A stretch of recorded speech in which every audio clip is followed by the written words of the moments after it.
Hello and welcome back to Rage Gaming and more Wilds. Today we're talking about Arch-Tempered Arkveld and everything you need to know in regards to understanding this monster, what it can really do, and how to deal with it. Let's get started.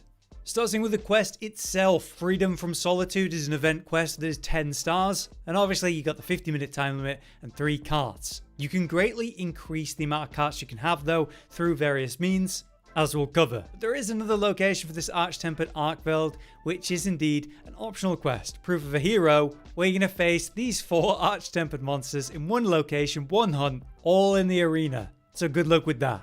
Primarily though, this one is fought in Wyveria, so if you have that like set bonus that helps you while you're in Wyveria, that could be helpful here. If you are wondering about the free challenge quest, it will be dropped into the game midway through March, like March 18th, so it is coming. And just like the other Arch-Tempered event quests that we have, they're all 10 star, you have these rewards, battle-tempered emblems, and the time-worn charms. The charms are incredible, turning into rarity 7 or 8 talismans, so it's going to be an optimal farm to farm some RNG talismans and get some proper potential in your sets. The battle-tempered emblems, by comparison, are basically high-value tickets you use for different things, like reinforcing your gogma artian weapons if you won, or possibly exchanging for high-level armor spheres because for points, they're well worth that. As a quick look at the set, you have weakness exploit, flayer, convert, element, and element absorption as the main things, with the set bonus of haste and recovery. It also is a gamma set, so it comes with guts tenacity, so overall there's a lot of potential there. Individual pieces are immensely valuable, like 3 levels of weakness exploit with the 2-1 slots on the helmet. The chest with the full convert element for element sets, lots of potential there. The gloves having 2 levels of flair and 2 weakness exploit is pretty crazy. Some of the worst parts would be, say, the waist for its element absorption and 2-2-1 slots, but obviously relevant for certain element focus sets. And the boots, you know, nothing special there, 2 flair, but very good decoration slots. Overall, it's a very good set.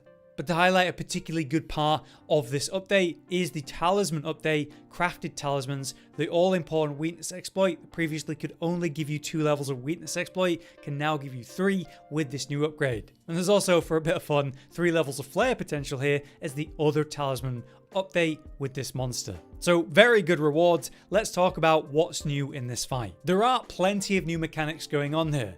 New moves, there's a lot to think about, but really, one thing that I find really interesting about this fight is the new ways that one attack might chain into another one in unexpected ways. You might see, say, the new dive bomb attack, only for it to be followed up by another new attack faster than you thought, because previously dive bomb attacks have longer recovery animations, but not in this case. It could be an old attack into a new one when you're expecting a familiar old one into a familiar old one as a combo. So that alone will make this fight feel fresh and a little bit less predictable. But of course, since AT Arkveld has a surprising amount of new attacks, there's a lot of impact there too, so let's cover those. Of some new attacks, we have, say, the backwards whip attacks, where he does this little jump back and a double spin attack, which is then followed up by another attack based on the context, such as often a downward slam with all the chains. There is the new dive bomb, where he goes up into the air, hangs in the air for a little bit longer than you might expect, with the chains pointing in 4 directions. Then you have the dive bomb. As I've said before, this is a good window for a perfect guard, a perfect evade, or an offset, but also, as we'll get into, since it's hanging in the air for a while, a flash pod can interrupt this.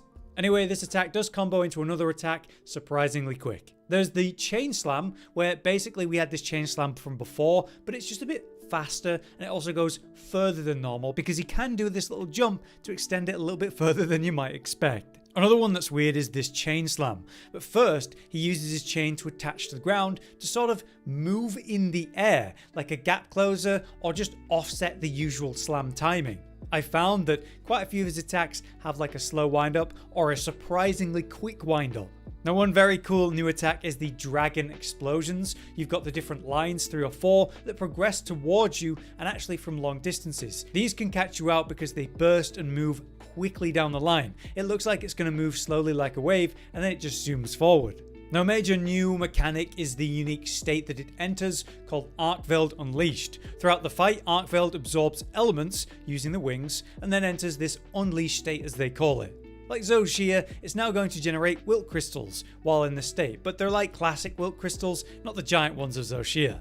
But just like any guardian monster, those wilt crystals can be interacted with some kind of element, which will cause them to blow up in that element. Now obviously, a lot of the dragon element being used by Arkveld will trigger these and it will be a problem for you. But if you use your own element attacks, be that pods, weapon attacks or otherwise, you can pop them yourself and deal, say, dragon, which is an ideal element to deal to Arkveld obviously. Turning their own weapon against them can be really fun. And in fact, there is plenty of like pods that will work for this. Water and dragon near the fighting area. Anyway, to end Arkveld's sort of Wilk unleashed state, you need to deal enough damage to the chain blades, which, you know, as a main weakness, you want to attack generally anyway. And obviously dragon element is going to really help there. So while it's in this enhanced state, one kind of main aspect that changes attacks, they burst in Wilk after the attack. So you get an attack, there's an explosion after, crystals generate after. This means you have to watch out for the secondary aspect of an attack. There's also access to new Wilk-based attacks, like stabbing the chain into the ground to then erupt in Wilk to create crystals. Or say that familiar Super Dragon attack where Arkveld would leave himself vulnerable with the chains as a weak point after, but instead of charging up with Red Dragon, it glows white for the Wilk and then creates crystals at the end of it, with a wave explosion to it.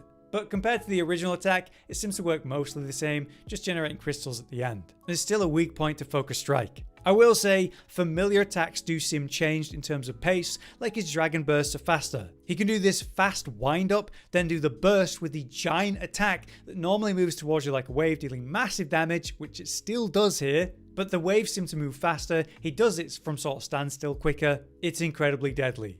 One final mechanic to talk about is the fact that it's technically like a guardian, right? So the whole wound regeneration, it's a lot faster than normal. This AT Arkveld will then regenerate the wounds quicker than your usual monster, which means if you see a wound, you should try to punish it as soon as possible by attacking it or focus striking it, because before long, it kind of closes up. Now in regards to weaknesses, Arkveld is a tank, so you want high raw with a bit of dragon specifically to be dealing the correct element to the chain blades when they're actually exposed. In this fight, those chain blades are exposed a lot, so that's very important. The hit zones are not incredible here, but one of the best is the exposed chain blades.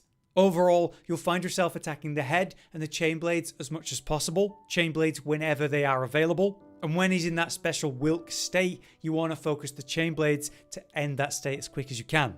So that's the obvious familiar weakness. But don't forget, Arkveld can be trapped, so absolutely be using pitfalls and shock traps to give yourself different DPS windows, maybe specifically when the Wilk state is going. This is also a great time to trigger a mount just to give you another free DPS window. You can also use flash pods to interrupt attacks and leave it swinging at the air, though this is even better done if in one of the wind-ups in the middle of the air you pop the flash pod, which like usual will bring it out the air for a brief stun window. In terms of the Wyveria location, the fight takes place in Wyveria, so again you get to benefit from the Wyveria related set bonus if you have that, but the closest pop-up camp to this fight is area 13 as you make your way to 15. Make sure you use the environment to your advantage. On the way to the fight, you pass through area 14, where you can grab some dragon-related pods. Having these pods on hand will be good if you get grabbed, like Arkveld grabs as usual. You can shoot flash pods, or shoot the pods directly into his face to interrupt the grab, or just stab in a panic with your knife. These pods can also be great in terms of the Wilk crystals, because you pop them and get some free dragon damage, especially good if it hits the exposed chain blades.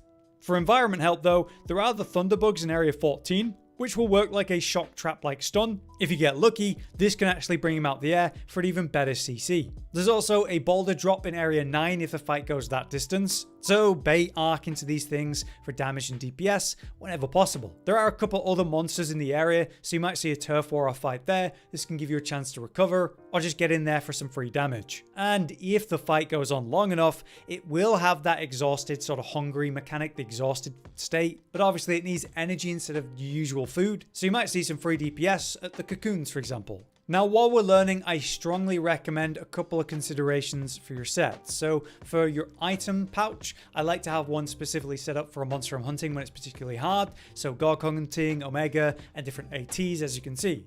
This is important because, say new udra, that's completely immune to flash pods, but Ark is vulnerable to them, so you want to bring them. I've got lure pods to draw it into, say, these environmental traps or other monsters into the Arkveld. Both traps obviously in the flash pods. Your bombs, and importantly the barrel bomb to counter or perfect guard if you've got a weapon that benefits from that. All your different power-up buffs. And null berries are obviously useful here if you are vulnerable to dragon, but let's talk about that. I have a bit of a scuffed setup right now where I have like a longsword setup that's focused on this, where I've got 3 dragon res in there, just forced in there at the cost of effective roll. Yes, I would be doing more DPS if I wasn't doing this, but while I'm learning the fight, I'd much rather make sure I have that 20 dragon res. So with this set, with those decorations, I'm up to 17, and then as I eat a feast that gives me even more, we get over 20. I get to 27 in this case. By having 20 resistance or higher through eating in your set, you make it so Dragon Blight is not an issue in the fight. Every single time you have Dragon Blight on you, you're no longer dealing any status or element, and you want to be getting that bonus dragon throughout the fight. So it's up to you. You could run a set that's intentionally losing effective output for dragon resistance, or Divine Blessing, letting you regularly tank hits and reduce the damage by like half at level 3. But the dragon res is really beneficial. We just get straight up plus 10 resistance and the dragon resistance itself to take less damage from the dragon attacks. And of course, not having to deal with the dragon blight means we don't have to stop a nullberry here and there pretty often. It's up to you, but I do find the dragon res is really good, especially if you're considering a shield, going for those guards, then getting blighted even though you're blocked. That sucks. Now, meals and feasts are obviously super important because of the perks that you get from them. And also, you know, something like Tumbler Meal will make perfect evading easier if you're using Jewel Blades or something like that. And you can get Insurance Meal there. But the best one to probably go for will be the Sealed Meal. This is because of Insurance Meal and Moxie Meal. Insurance is going to give you that free cart dodge when you do go down. Moxie Meal means if you take a big instance of damage over a certain threshold, you'll also prevent a cart. That combined with something like Guts Tenacity and your Palico Revive can give you, say, 4 cart sort of dodges on top of the 3 limit on the hunt normally. So when you're struggling with this hunt and you're learning it, you're not optimal, you're not speedrunning it, doing this kind of stuff will be the difference between a successful hunt and a failed one. We're obviously going to be back soon as we begin to update all of the sets for the current meta. So there's going to be a lot to cover there, obviously. I hope this overview of Arch-Tempered Arkveld gives you some perspective on the fight and awareness of what's going on. But obviously, it's one of the tougher fights of the game. I think it's absolutely fantastic. Arkveld was one of my favorite new monsters ever introduced to the series for sure. The tempered version was super fun, and it's probably one of my, if not my most killed monster in Wilds. This version, just taking what was there and mixing it up and adding so much more to it than I expected, I'm thrilled by this, even though I find it quite difficult. If you guys have any extra advice that we haven't talked about in this video, and let us know in the comments, maybe you'll help someone. But until next time, I've been Hollow, you've been you, and thanks for watching. Josh, Cotton, and Hollow with the videos, dropping the humor like a hammer on your tippy toes, bringing entertainment on a daily arrangement to take our insanity and turn it into entertainment. Yes, I said entertainment twice, to reiterate that it is nice to look into your faces on a mostly daily basis when you let us in your homes to make the whole world a stage. Goodbye.